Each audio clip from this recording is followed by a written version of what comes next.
Hello, hello, hello, and welcome to this edition of A Quick Pint. Now, I'd like to draw your attention today to an article in The Guardian entitled Rising Numbers of People Found Long After Death in England and Wales. And this is very interesting in terms of something I talked about a while ago, which is the way in which I would predict that many millennials, and even more so people in Generation Z, will basically just die alone. This has been a rising trend, according to the article, since the 1980s, of more and more people being found weeks, even months, and sometimes years after their death, just dead in their homes. These are known as undefined deaths. And it highlights the example of Laura Winham, aged 38, who had mental health problems, who was found dead in 2021 in Woking, 3 years after she died, in a mummified and even skeletal state. And also of Sheila Celialane, 61, who was found in London in 2022, 2 years after her death.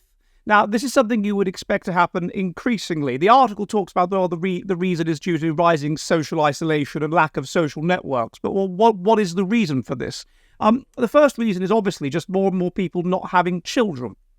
And if you don't have children, then and you become elderly and your friends gradually die off, then there's no one ultimately that's going to take responsibility for you. No one's going to be looking out for you. No one's going to be ringing you every day, or once a week anyway, to see how you are. So obviously, as more and more people don't have children, then which more and more people do not, then the risk of people dying alone and then just not being found for a very long time increases hugely. And this is clearly a testimony to this. Antinatalism, not having children, is going to lead to more and more people being found weeks, months, even years after they die.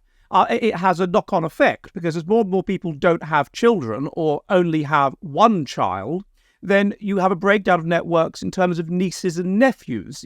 Okay, you may not have children yourself, but you may be the spinster auntie that has nieces and nephews. I know an example in my own family of a great aunt who was a widow who had no children herself, but her two nephews were worried about her and went round and found that she'd been dead for a couple of weeks, broke into her house and found her lying there dead. Now, of course, if she hadn't had any brothers and sisters, she'd have no nieces and nephews, and so then nobody would have found her. And she didn't particularly get on with her neighbours, and so nobody would have, and she wasn't part of many social networks or whatever, so just nobody would have found her for a very, very long time. Now, this leads to then social networks and being part of social networks, a sense of neighbourhood community. Now, this is also breaking down.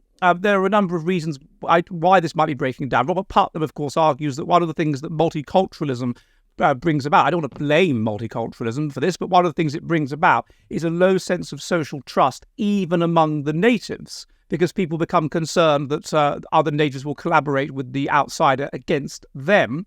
And so this leads to a gradual collapse of social capital and of social trust, and just less of a sense of community.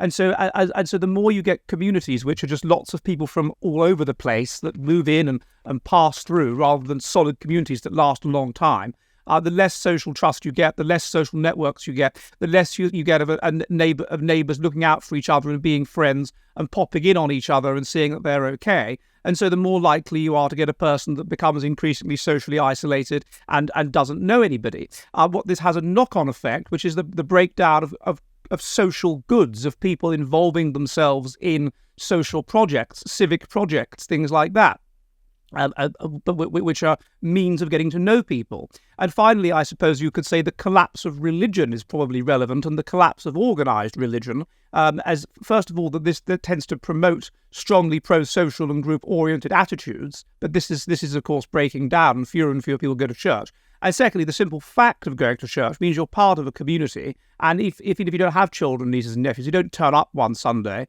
or one Friday in the case of a mosque, then you are noticed. And people start wondering where you are and if everything is okay. And so all of these factors, this increasingly isolated society, and increasingly singleton society, and society where increasingly, antinatalist society, lead to a situation where we find more and more people who are just found long after they die. And we can expect this to be an increasing societal trend. More and more people, particularly due to not having children or only having one child, more and more people will not have children. They will not have nieces and nephews. They will not, therefore, in old age, have a strong network, and they will be found a long time after they die. Are you ready for the future of the West?